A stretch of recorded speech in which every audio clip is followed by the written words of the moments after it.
What's up, Recovered on Purpose family? Thank you so much for tuning in for this week's episode of Weekend Recap, right here on the Recovered on Purpose show.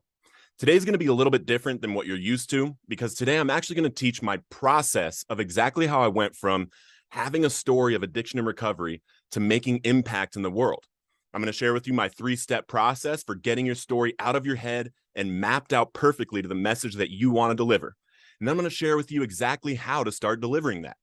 Make sure that if this serves you or you think it could serve some of your community, share it with your groups or loved ones in recovery that you want their message to get out. Welcome to the Recovered on Purpose show, and keep living Recovered on Purpose. The black represents the darkness from which we came.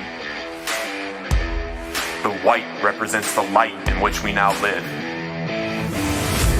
And the red represents the passion it takes to live Recovered on Purpose.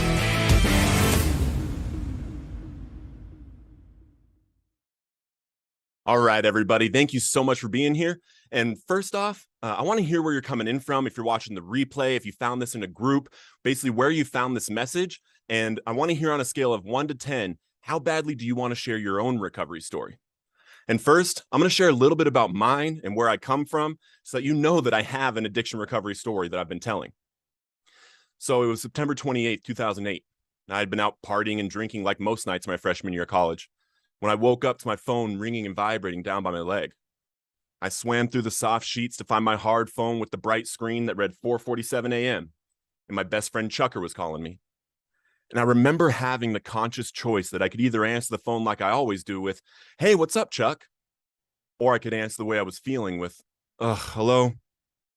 And in my still drunken state, I chose the latter, to which a soft voice replied, "Hey, what's up? Why are you calling me this late?" "I was just calling to say hi." "Don't call me this late again." And I hung up on him. And he shot himself. For nearly a decade, I was unable to share that phone call with anyone, as I bottled it down deeper and deeper and deeper with drugs and alcohol. Drugs and alcohol were no longer a way to party and have fun. Drugs and alcohol had become my solution to life. And this led me to places that all of us know, but none of us want anyone else to go to. And that's why I'm doing this with you.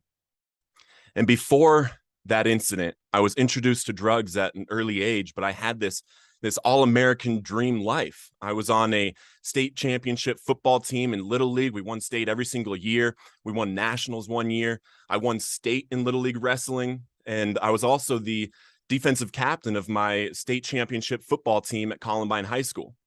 But none of this mattered because it was a persona that I was putting off into the world while I had this hidden drug habit. And then as soon as that traumatic event happened, I found myself in a state of needing drugs and alcohol in order to live. And it led me down to Oxycontin, and then led me to heroin and meth and crack and all of these things, because I thought that, if I quit this thing, this new thing would be the solution for me. And I was finding a solution for my life in drugs, but that solution stopped working very early on. And I couldn't stop. I tried doing everything. I tried going to the fellowships. I tried going to church. I tried going to meetings, all of these things, but nothing was working for me. And during this time, since 2011, I was always able to do work. I was always able to have a job and make good money because I was good at door-to-door sales. I built a company in 2012 with one of my best friends. We started it out of his apartment. We just had a truck and pesticides. And I went door to door that year, and we sold 967 accounts and had this successful business. But I was using heroin the entire time. And it got to a point where I couldn't even do that anymore. I couldn't hold on to that job. But I was able to take that skill and go into other jobs. I was able to sell DirecTV and Dish Network door-to-door, roofing door-to-door, solar door-to-door. And the cool thing about having these jobs for me in that time was that these corporations would pay for my housing, they would pay for my bills, and I would get a check every week. So I was really enabling myself, and it was great. However, there was a lot of dark times. There was a lot of things that happened in my life during that time that I don't want anybody else to have to experience, because everything that I was doing out here was not really how I was feeling in here. And it led me to a place in 2015 when I went to my then girlfriend's aunt's place because she was staying there, and I was hiding my drug use from them at the time. And it was November 6th, 2015. And I left her house and I went around the corner and I made up a shot. And I remember putting it in my arm, and I got upset because I thought it was bunk. I was used to that warm rush of heroin going through my body, but I was like, dang it, I got some bunk stuff. And I started to drive off. And the next thing I knew, I was waking up on a pile of glass on the asphalt, and blue and red lights were all around me. And, I didn't really know what happened. I didn't really have a full grasp, but I ended up getting charged with a possession charge of dangerous substances because I had a personal amount of heroin on me. And, I had to go through the court system. 4 months later, at my preliminary hearing, I had this case with my lawyer. We were kind of confident that we were going to get the evidence suppressed. And then the first thing the DA did was wheeled out a 52-inch flat screen TV in front of the whole court and right in front of my face. And this is what I saw.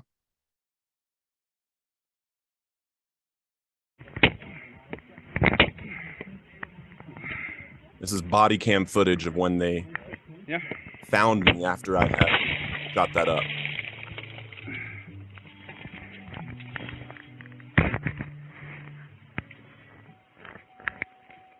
You can see that I'm not moving. Hey. He's looking for a pulse. They can't find a pulse. They've called for paramedics. Okay.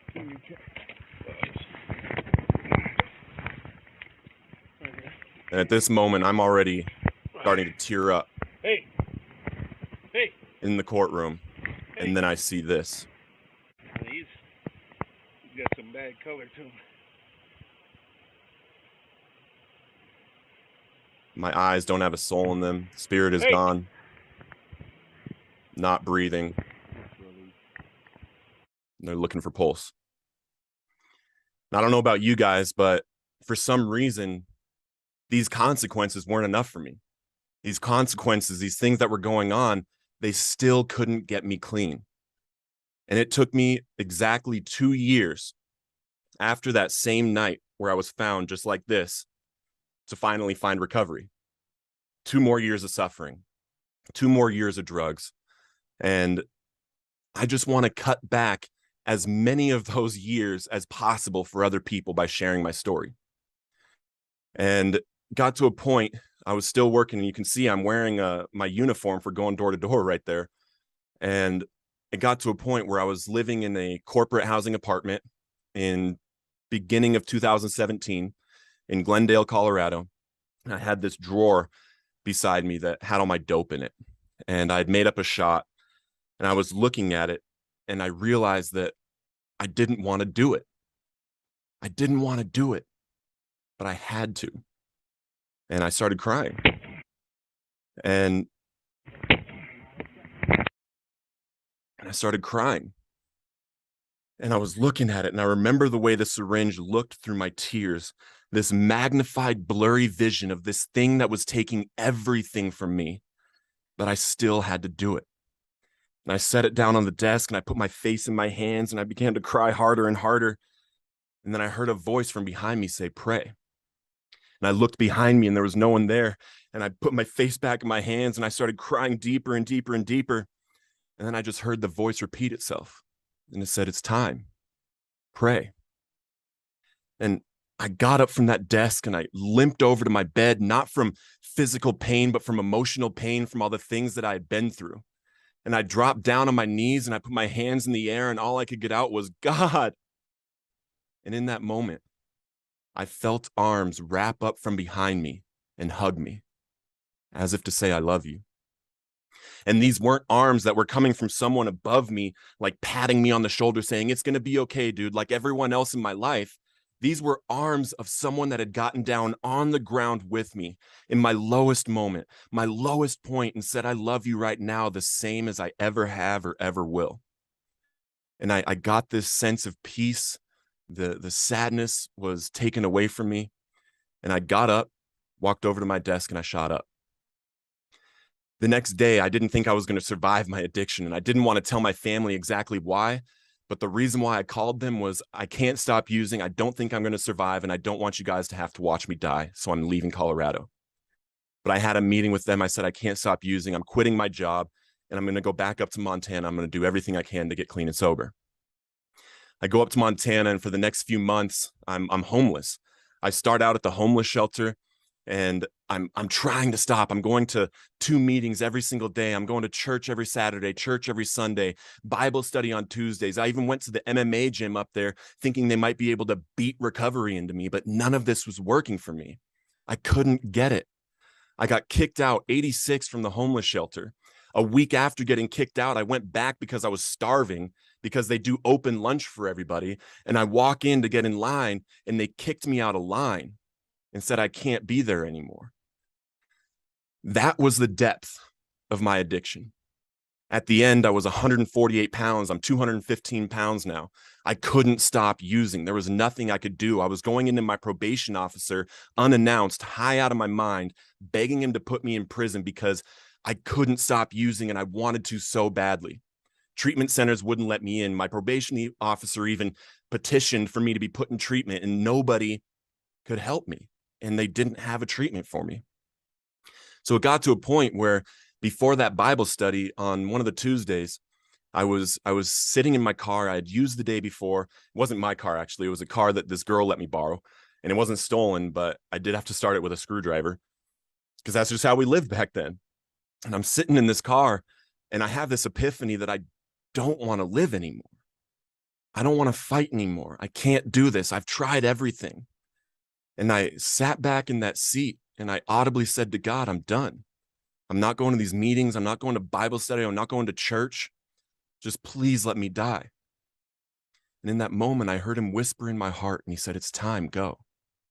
And in that moment, I felt anger first, because what's different about this time than all the other times that I've tried to quit by throwing dope in the toilet, saying I'm never going to use again, with all honesty within my body available. And then the next morning, I wake up and I pawn my TV for more dope. What's different about this time, God? And I start hitting the roof of the ceiling, and I'm hitting the steering wheel, and I'm crying and I'm crying and I'm yelling at him. And this is going on for minutes. And then I start to get it all out, and I'm calming down, and then I just hear him repeat himself. He said, it's time, go. And I didn't get this sense of like overwhelming Holy Spirit power in that moment. But what I got was this sense of willingness, this sense of, okay, I'll do whatever you say. Because this whole time that I was going to those meetings, I was going to church, I was going to these Bible studies and all these things, the MMA gym, these were all plans that I had grasped in my own control, my own plan, my own wisdom, and I couldn't do it with it. So in that moment, I gave up complete control because I had learned 100% that I was powerless over this thing. I went to the Bible study. I was 12 minutes late. I busted the doors open. They're in the middle of prayer. And I dropped down on my knees and I put my hands up and I said, guys, I used again and I can't stop. Please help me. Please help me. But the difference between this time and all the other times that I had done this in the past, asking for help, I was no longer throwing my hands up to that fellowship or that Bible study or that church or that pastor. I was throwing my hands up in surrender to God, asking him to help me, please, and I'll do anything. My best friend, Brendan, who is also the Bible study leader, comes over and he like calms me down. He's like, hey, bro, let's just get through Bible study. And we get through Bible study. And then at the end, one of the elders comes up and he says, hey, bro, I just got a word. I need to pray for you. And everybody else had left except for Carmen, who was the one who came up to me, and George, who was another elder, and Brendan. And Carmen sat me down on the ottoman in the middle of the room. And George and Brendan were standing behind me to the right. Carmen puts his hand on my shoulder, looks me in the eyes, and he starts praying in a way that had never happened for me before. He starts praying and praying and praying.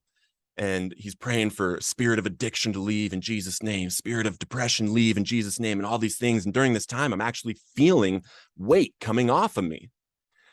And fast forward 5 days from then, I am sitting at IHOP with Brendan, because this whole time while I'm homeless and while I'm struggling, Brendan never left me. He would pick me up from the homeless shelter or from the streets, and he would take me to lunch, Bible study, church, anything that I needed in order to connect with God. He walked with me through this whole time. We're sitting there talking, and then I get this text message on my phone. It's from my dope dealer. He's like, "Hey, bro, I just got some new stuff. It's fire. I'll give you a free 20 to try out." And right in that moment, I felt the spirit go in through the top of my head, all the way through my body. My toes were tingling. My fingers were tingling. I lost all my peripheral vision. All I could see was my phone, and then my thumbs just started texting back. And it was in like King James. It was like, "Ye shall not text me again. Thou hast texted me for the last time." And then at the end, it said, "And fear the pain you cause your son, because your son has been blessed with the Holy Spirit." Then I feel the spirit leave me. I was like, "What the heck?" And I read it and I show it to Brendan. I was like, "Dude, that was not me. I don't know what that was, but that was not me." He was like, "Okay." And I push send. I close it because I just have this little flip phone. I'm putting it in my pocket and I'm in the middle of a sentence. I'm like, "Dude, I don't know what that was. I don't know who that was." And I look back up and Jesus is sitting across from me. The entire restaurant had completely disappeared. All I could see was his face, and there was a glow coming from behind him. He was smiling. It was just brilliant. And people ask me all the time what he looked like. And it's hard to explain the presence of Jesus in front of you. But the way that it made me feel, the only thing I can compare it to is when I used to shoot up heroin. As if all the problems in my life had just flooded away with one warm flood around my body. But the difference between heroin and that experience with Jesus is, after all the negative stuff flowed out of me, every positive thing you could possibly imagine flowed into me in a moment. An overwhelming sense of peace, of value, of purpose, of love. All of this happened in under a second, right when I looked at him and knew who it was. And I fell with my face to the table and my hand up. I said, "Thank you, God. Thank you, God. Thank you, God." And I came back up and he was gone. And I haven't used since. Now, the kicker is that even after having this experience with Jesus, my withdrawals, my cravings, and my obsession were not gone. I believe with everything in me that Jesus has the capability of doing that for some people, where he just strikes them clean and sober, strikes the obsession from them. But it didn't work for me like that. For the next 20 days, I was shaking, craving, withdrawing. I was going to meetings every day. But what saved me in that time was I got a sponsor and I worked the steps as if my life depended on it. And the difference between this sponsor and all the other people that I had asked to sponsor me in the past was that I wasn't looking for the sponsor that had the $1 million or the business or all that stuff. Like, I didn't look for someone that had what I wanted in the world. What I looked for was someone that was willing to do the steps with me as they're outlined in the big book and had time and love for me. And that's what he had. He picked me up every morning at 6:30 a.m. from my sober living house. We went to the movie theater that he managed. We went in the basement, made a pot of coffee, and we read the big book and did exactly what it said when it said to do it. And this saved my life. The only time in those 20 days that I was relieved of that craving and that obsession and all that stuff was when I was actually sitting down with him, or I was actually sitting down and writing out my fourth step, or if I was sitting in a meeting. Then on day 25, I did my first ever fifth step, and nothing miraculous happened that day. But on day 26, he came and picked me up at 6:30 a.m. like every single morning in his 1983 mailman Jeep. And we started heading off to the movie theater. And I'm looking over at this beautiful sunrise. And I have this spiritual awakening that for the first time since I was 12 years old and I first tried drugs and alcohol, I had no desire to drink or use. The obsession had completely left me, and it has not returned. And that's almost 5 years ago. And that goes to show that there is a solution to addiction. There's a solution to these feelings that we have, that we find drugs and alcohol to be the only solution for.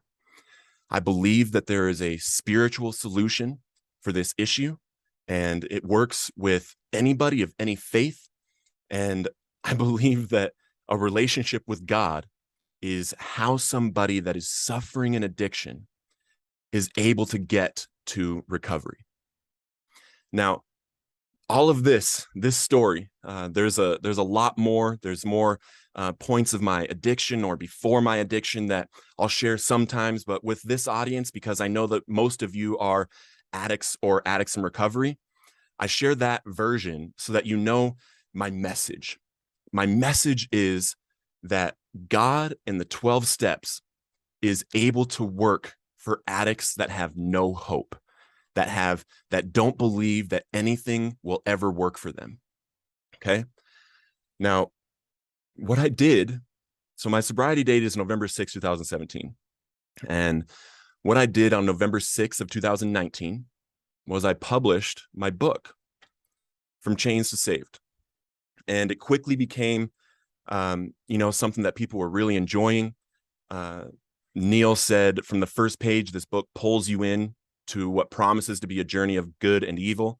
To the very last page, it delivers on this narrative. This is an amazing story that as an addict, I connect, but also as a believer in God.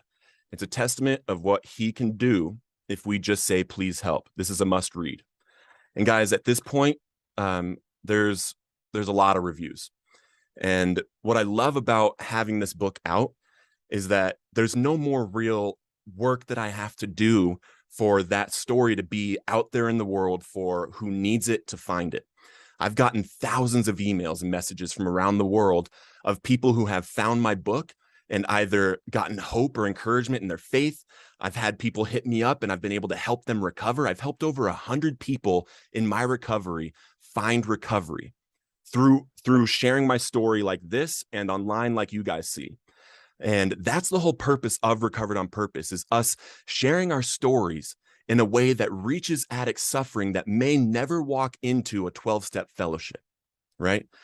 So I was getting a lot of people were really excited about the book. Obviously, powerful personal stories of redemption, a powerful testimony of God's love and grace. This book is changing lives. Read it.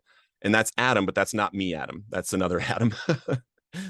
And I called it From Chains to Saved, one man's journey through the spiritual realm of addiction. And I'll get into why I called it that. And then quickly after, I was able to, be blessed with the opportunity to have a #1 best-selling book.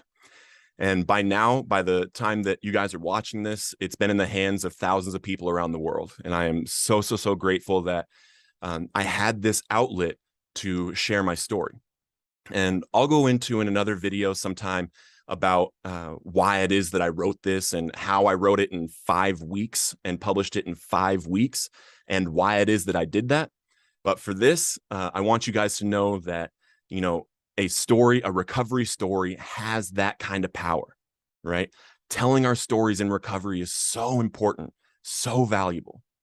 So it became a #1 bestseller in Conduct of Life and Spirituality, #1 new release in drug dependency, #1 bestseller in Christian liberation, #1 new release in Christian counseling and recovery. And I put this up here because this is the beauty of it also, right? Is that we never know who we're going to reach with our story. And I got #1 new release in demonology and Satanism. And obviously, you can tell from my story that I am a very faithful person in Jesus. But the great thing about having a story that also deals with darkness is showing people that I understand the other side. In here, I actually share stories of when I experienced demonic things in my life. The true experiences that usually addicts are the only ones that truly understand what it's like to have a demonic experience. And I don't have it in this slideshow because I'm thinking of it right now and I'll add it in later. But someone that is a Satanist messaged me probably 2 years ago.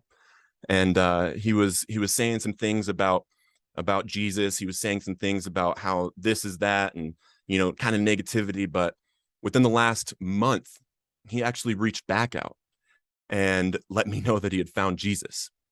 And he was reaching out and he asked me to pray for him because he wants deeper encounter with him. And I was able to pray with him right there. And it's just a beautiful, beautiful thing. The testimonies and the other stories and the help in multiple different ways that telling our stories can do, right? And one thing that I do like to, this isn't a flex necessarily, but for a little while, for a little over a month, my book actually outsold the Big Book of Alcoholics Anonymous. And here's the thing. The Big Book of Alcoholics Anonymous is the number one thing that saved my ass from addiction. The Bible saves my soul. It helps me with my relationship with God. The whole time I was in my addiction, not the whole time, but the whole time that I was trying to stop for the last year, 2 years of my addiction, I was in the Bible. I was reading the Bible. I was getting the word of God. I was connecting with him. I was understanding more and more and more. But it wasn't simplified in a way for me to be able to find recovery through it. And the big book saved my ass. When I actually read that big book with somebody that, had been through the steps, we did it together and it saved my ass. Okay. And this was one of the greatest things. The reason I share this is because it's just this feeling that I got. Because before I published my book, I had these worries about sharing my story with my family and with the public and these different things that I had experienced because of what people might think. And I got this email from my mom. She says, "Love you. The book was wonderful and you should be very proud of yourself. It was really opening your heart and mind in words, and that has to be very trying.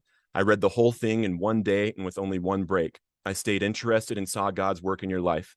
God will work in wonderful and blessed ways through you on this earth. All my love, Mom."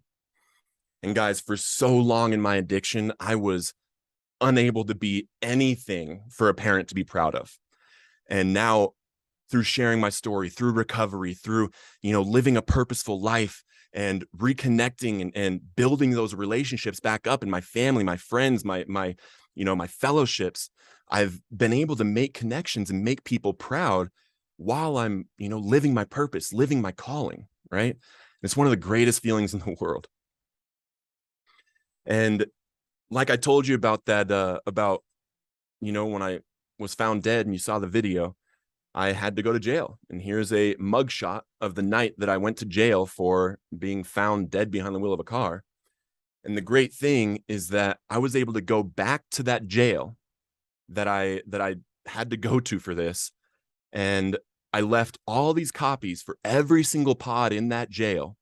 And I signed each one and wrote a little note in it to let people in there know that might be where I was, that there is hope. And I signed it like this: the first chapter of this book happened in Laurel, Montana, and I sat in this jail not knowing if my life would ever change. I hope this book gives you hope. I hope you take this time to find God. Pass this to someone in your pod to keep hope flowing. And guys, and I do. It says praying for you, Adam. And I pray for all of you that are watching this every single day. I pray for addicts suffering, and I pray for addicts in recovery every single day. And the reason why I do that is I learned very early on in my recovery journey that it was not me that was doing this. I was doing the work. I was doing the steps that I had to do in order to recover.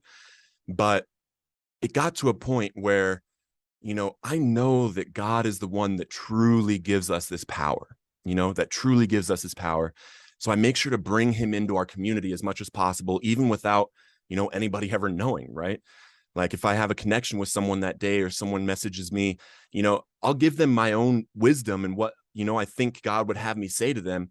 But then I pray for them and I pray for impact and for God to show up in their life, for relationship with God to show up in their life, for God to help them with their recovery journey, because I know that I'm powerless I was powerless over my own addiction. So how am I going to have any power over anybody else's addiction?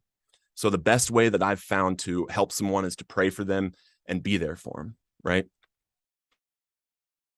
And on December 6th of 2019, exactly a month after publishing my book, I was and as you can see, I had this big old beard back then. But I was at a conference in San Diego, California, and I was standing in the back of the conference, and we were listening there was like a band playing up front, and I was just standing in the back alone. And I was just kind of, just vibing and like, just really taking in the fact that I am now a #1 best-selling author, and I'm at this conference and I'm really enjoying life and my recovery. And this man Israel comes walking up to me, and I catch him out of my peripherals and I look over at him, And I noticed that he has a copy of my book in his hand. And he steps up and he takes a deep breath and he says, "Bro, your book changed my life. I have 3 weeks clean. Will you sign it for me?" And he hands it to me. And Israel is still clean to this day. And I don't know, I don't believe that I didn't write the book to be a how to get sober. I didn't write the book to teach people how to recover or anything like that. I just wanted people to know that it's possible. And I wanted to inspire addicts in recovery to share their stories, that it is possible, that in 2 years, you can go from homeless, 148 pounds, 86 from a homeless shelter, unable to stop using, 2 years to being a #1 best-selling author with a company, 2 companies at the time, and traveling and speaking and doing things like this with your life. It's possible, and not only possible, but it's likely and probable if you just do it, right? And this is the impact. This is the impact that it has changed my life. Having someone like that, or the messages and emails that I get constantly from people, that's what I want to share with the recovery community. I want everybody in recovery to have that experience where, from sharing their story, someone else out there finds recovery because you chose to share your story. I just think it's absolutely beautiful. So I also helped other people for a little while because I realized that it wasn't just my story. And I know that. I never thought that it was just my story that was going to change the world. I didn't think that, I was going to be able to, stop hundreds of thousands of people from dying from drug overdose. But I absolutely believe that if we as a recovery community came together and shared our stories with the intention to go out and help addicts that are suffering, we absolutely could make a huge dent in this and at least stop the rise of overdose together. And so I helped some people write their books, coached them through the process, coached them exactly how I did it. I did it in 5 weeks. Brittany was able to write her book and publish it for her 4 years clean and sober. And her story was about, how in her addiction, she lost her kids to CPS or whatever the Child Protective Services is in her city.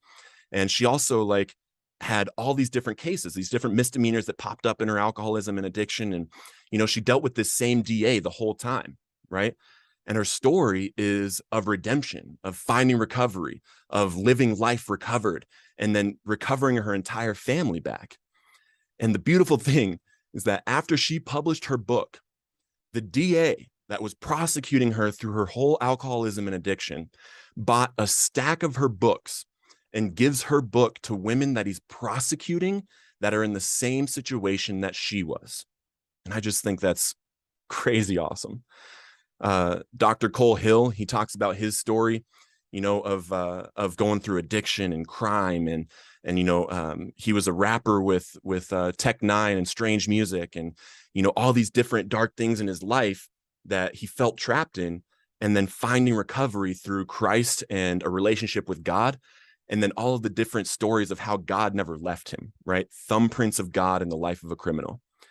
And then Judy, my good friend Judy, she lost her son to addiction. And her story is, how she was there through it, had to be there with him in the hospital. And she teaches in her book how to cope with trauma, how to different meditations and breathing practices and different ways of communicating with people to get through the trauma of losing a child. And I coached all of them through this and helped them with getting it out. And Cole Hill, aka Killa C, got #1 bestseller in Christian music because he does share some of his music in there. Brittany got #1 bestseller in teen and young adult substance abuse. And Judy got #1 bestseller in Christian death and grief counseling. So amazing places to be. And guys, right after this quick break, I'm going to go into the exact process on how you can share your story by getting it out of your head and mapped perfectly into the message that you want to deliver. What's up, guys? So glad that you are here and you're watching this. Thank you for staying and sticking around for my story and what, other books have done in the recovery journey. And guys, what I'm doing right now is I'm inviting people in recovery to start sharing their stories powerfully, to get it out, to map it out and get it into a message that they want to deliver. Make sure to stick around for the second half so no matter what, you have the techniques to share your story powerfully, to get it out and all the experiences mapped to the message you want to deliver. If by the end of this you want to learn more, you want to find out how to share your story and different ideas and share with me exactly where you're at in your journey, send a message to Recovered on Purpose and let me know that you want to do a free 30-minute call with me where I'll listen to your story, and each session and each situation is quite a bit different. So I want to hear your story. I want to hear where you're at. And then I want to give you everything you need to live a life purposeful, mission-filled, and passionate by sharing your story in recovery to help addicts suffering. Enjoy the rest of the show and keep living Recovered on Purpose. All right, guys, welcome back. Super excited that you're staying in with this. I hope that you enjoyed my story and what my book has done and how it's impacted and, what it's done to inspire others to write their own books and get their own books out, right? And I'm going to show you a process and the way that I wrote my book in 5 weeks and how you can too. And then how to take, if maybe you don't want to write a book, maybe you want to speak, maybe you want to share on social media and that kind of thing. This process exactly is how I share my story. You heard me at the beginning of this video, share my story. You can tell the short stories that I tell. So I'm going to show with you exactly how you can do that. My 3-step process is called write, speak, serve. And the reason why I do write, speak, serve is because that's how I started and I share my story, right? So I wrote my book and I did the process of getting it out of my head, all down, mapped out, and then I wrote it and I got, memories back, and I was able to, really dive into exactly how my story happened and be able to share it exactly how I want. And then speak. Then I started sharing on podcasts. I started sharing on stages. I started, sharing on social media and different videos and things. I've got a YouTube video out that has like 750,000 views now, and thousands of people have emailed me and messaged me because of it, right? Because I'm sharing my story. And each one of these 3 processes of sharing your story will impact a different person, and possibly save a different person's life. So write, speak, and then serve. And I've done a little bit of this. I haven't gotten to a point where I am comfortable with teaching how to do it because there's a totally different way to speak. But the serve aspect of this and the goal of Recovered on Purpose for the future is to have a new program and a new way of us preventing kids from going down the path of addiction. There's over 100,000 public schools in America alone. Every single one of them should have an addict in recovery sharing in it every single year in a powerful way that isn't like the DARE program, but it's a way that connects with the kids to help them make the right decisions and move towards purpose in their life and away from the decisions that we all went down that almost killed us. So the first thing that you want to do in the 3-step process, I call the Mind Dump Story Vault. And this is exactly what I did, okay? So in the Mind Dump Story Vault, in 5 words or less, what you're going to do, because unless you're in the course, you might have to do this on your own piece of paper, but you write down in 5 words or less. You sit down at your desk and, you can have a journal or a piece of paper, whatever it is, and write tallies down the side of the paper, and then put a 20-minute timer on your phone or whatever you use a timer for, push start, and then write in 5 words or less every experience you can possibly think of in your entire life, from birth to now, in 5 words or less. What I mean by 5 words or less is like, let's say, instead of saying, on day 5 clean and sober, when I was sitting at IHOP with Brendan and I got the text message from the dope dealer and then Jesus appeared, instead of writing all of that, I can just write, Jesus at IHOP.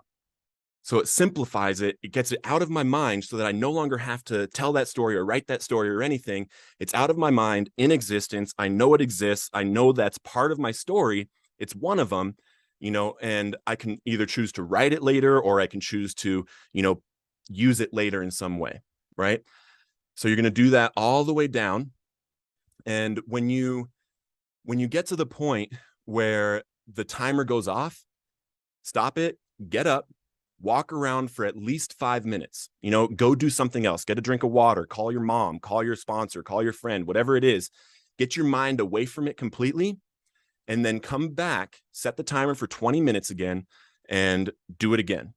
And you repeat that process, and it can take as many days or as many times as you need to do it until all the experiences that you can think of are out. And that's how you know that you're finished with the Mind Dump Story Vault, when you feel like, okay, I've gotten the experiences out that I can think of, and if anything else comes up, I'll write it down, but I think I can move on. So you're going to finish, all that. And then what you're going to do is you're going to categorize them. And what I mean by that, we all know we share our experience, strength, and hope. And when we share our experience, strength, and hope, the way that helps the addict that's suffering, the experience is there to qualify us and to attach to and relate to the addict that's suffering. So we share where we come from, and we share our addiction. We share a little bit of war stories so that they understand, okay, this guy really gets, or this girl really gets how I feel right now. And then you're going to assign each one of these. That's why I have, in the course worksheets, I'm sharing some of the course with you, like 2 or 3 of the 28 videos that I teach in the course, but you're going to number these from 1 to 5. And next to each story, you're going to assign, 1 is going to be before addiction, experiences that you had before your addiction. 2 is going to be the beginning of addiction, things that, started to show up. Maybe you started to kind of notice you have a problem, kind of stuff, and how you felt at that time. That's going to be 2s. And then 3s are going to be during active addiction, like the war stories, the hard times, the deep addiction, the way that it feels to be completely trapped in that addiction. And those ones are just as important as all the others, but we can't just get up in front of addicts and tell war stories anymore, because that doesn't help them find recovery. It just shows them, our story. It's almost like too much ego to share how bad our life was, when we can share that quickly and powerfully, and then share how to get out of it, which is where the real impact and the real value is for addicts that are suffering. And then 4s are going to be through the recovery process, like at the very end of addiction, when, things started showing up, or maybe that person called you and invited you to treatment, or, you ran into somebody at the store and, they see that you're really sick and they say, hey, you want to go to a meeting with me? And, those stories that started you into and then through the recovery process. So however you recovered, maybe you did the 12 steps, maybe you went to treatment, maybe you walked into a church and you fell down on your knees and were struck and clean and sober. Whatever your story is, the 4s are going to be exactly how you recovered. Those experiences, those things that you did, that you experienced, that made it so that you could get free from drugs and alcohol. And it's really important that these are well included in your story, because every single path to recovery has someone out there that needs to hear about it so that they can find their path. Not everybody is able to get sober in the fellowships and doing the 12 steps. Not everybody is able to get clean and sober by going to treatment. Not everybody's Christian. Every single recovery story out there and every path to recovery has so much value behind it, because there's someone out there just like you, waiting on you to share your story and help them learn how to recover from this thing. So it's important that you share it. Then you're going to go down the line all the way through all your stories. Boom, boom, boom. You're just going to number them 1 through 5 so that you know what part of your story they go to. Now, this is where the magic happens. Okay, this is where now you have your Mind Dump Story Vault. You have your categories. Where your stories are in your life, and you really have your story out on paper. But there's so much there. What are we going to do with it? How are we going to pick exactly what we want to say? And now I've created something just for our community. and I call it the recovery story mind map. Now, finally, what you're going to do, and you can use this over and over and over and over, depending on the message you want to deliver. You're going to start by drawing a circle in the middle of the page. And if you're in the course, you get these beautiful PDFs and downloadable and printable things to be able to do this right there on your phone. But if you want to do this on your own, you can just draw a circle. After you do the Mind Dump Story Vault and the categories, you're going to draw a recovery story map that looks just like this. So it's got a circle in the middle and then 5 circles on the outside. And you can draw lines to them just like this. Then you're going to put 3 tallies under each one of those circles. Now, what this is going to do is help you to decide exactly how you're going to get your message across. And the reason why I said I was going to come back to why I called my book From Chains to Saved, One Man's Journey Through the Spiritual Realm of Addiction, is my message in that was one man's journey through the spiritual realm of addiction. I wanted to share my message, my story of spiritual experiences that I went through my life in and out of addiction. So that went right here. That's my message. Whatever your message is, like my message for this one would be 12 steps and God to find recovery.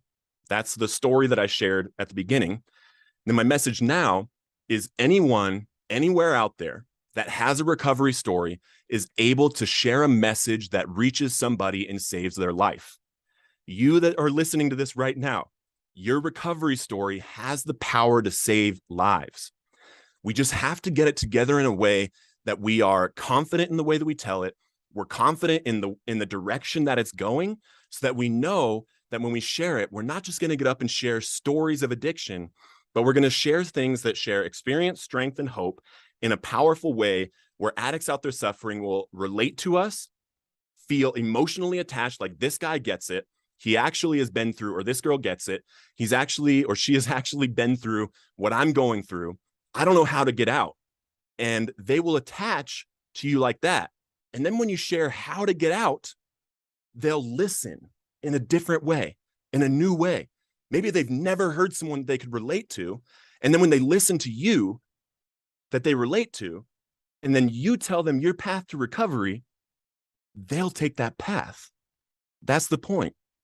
And then 3, what's happening now, what it's like now.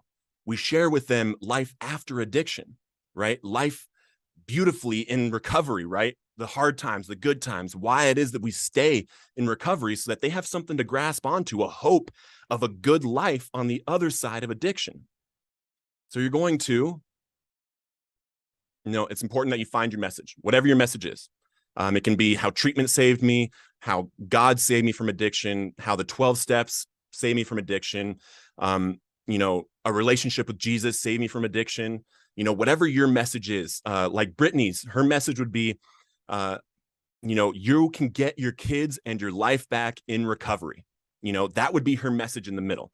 And it's important that you know what message that you want to deliver when you deliver it, right? So put your message in the middle. Then you're going to write 1, and you're going to pick 3 out of your Mind Dump Story Vault that have 1s next to them. And the 3 things have to connect with your message.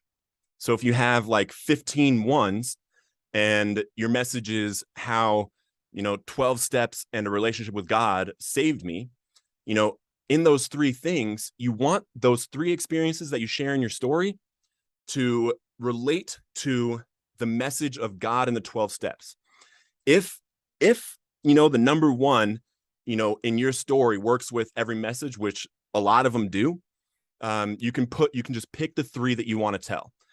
In my specific instance, I didn't share in my book about, being a all-state, football player or home run derby hitter of the Little League World Series. I didn't share any of that because it didn't point to a message of the spiritual realm of addiction and a relationship with God. So I left that kind of stuff out, but it's in my Mind Dump Story Vault, right? So you're going to pick 3 of the 1s, and only 3 for now. Okay. 3. and you're going to write them next to 1. Then you're going to go to 2, and you're going to do the same thing and write those down. Then 3, do the same thing, 4 and 5. And the beautiful thing about this is that you can do this at any point in your recovery, because maybe your message changed. Maybe you want to share a little bit of a different message, or maybe, you had more experiences over here that you want to share, or maybe you had, some other little experiences in here that you think would impact people more from things that you've learned. You can always come back to this exact process to be able to get your message across. And this recovery story mind map, if you have your mind dump story vault and you keep that thing, you can always come back to it and do a new mind map whenever you're ready to share a different story. I suggest for now, just make one. Just make one recovery story mind map that you want to share. You love the experiences within. You're happy with, that one, and then perfect that one. Practice telling that one. Make a video sharing that one. Get it perfectly in you so that you can tell it at any time, any place, any point, and you'll be able to express the message that you really want to without getting away from that podium and being like, dang it, I should have shared this one, or dang it, I should have done this. You can go up there and be ready to go, right? And guys, this is for, your entire story, and getting up and sharing a video, or getting up and sharing at a meeting, or something where you have the floor, right? Where you have, 30, 45, 50 minutes to share your story. This works really, really well for that. I also teach different ways in the course on how to share your story. I call it the elevator story, where you can share your story with, someone on the streets and be able to impact them in 30 seconds or less, or, share your story with someone randomly in the elevator and really, really quick. And the thing is that 47% of American adults have someone in their life struggling with addiction, someone they love in their life struggling with addiction. So every time you share your story, it's basically 1 out of 2 people are going to be impacted in it in some way, right? So there's all kinds of different ways to share your story. This is a specific one for how to share your story as a message, and that message getting across by sharing the experiences that you want to share, okay? Now, I'm doing something right now for everybody that's out there, and what I'm doing is I want to connect with you guys, and I want you to read these 3 questions and think about it for yourself, okay? How important is it to you to write a book? 1 to 10. It can be 1, it can be 10, whatever you want. How important is it to you to learn to speak your story powerfully? 1 to 10. Whatever it is, that's great. And then how important is it to you to learn to speak in schools for prevention? 1 to 10, perfect. Obviously, that's the right speak, serve that I do. But I know that all of us are super, we want to share our stories. We want to share our stories. If you have a 10 in your speak powerfully, if you want to learn how to speak your message powerfully, get it out, and truly help people by sharing your story publicly through speaking, I want you to message my page, Recovered on Purpose. I want to share my story. And I'm going to give you a free 30-minute session with me. We're going to do a Zoom call, and we're going to add purpose, mission, and passion into your life through sharing your recovery story. And we're going to come up with, because every single, situation is different. So I want to hear where you're at, hear some of your story, and then we'll go over exactly how and steps to take to start sharing your story powerfully. Guys, I love you so, so, so much. Thank you for being here for this episode, and I can't wait to hear your story. Make sure to keep living Recovered on Purpose.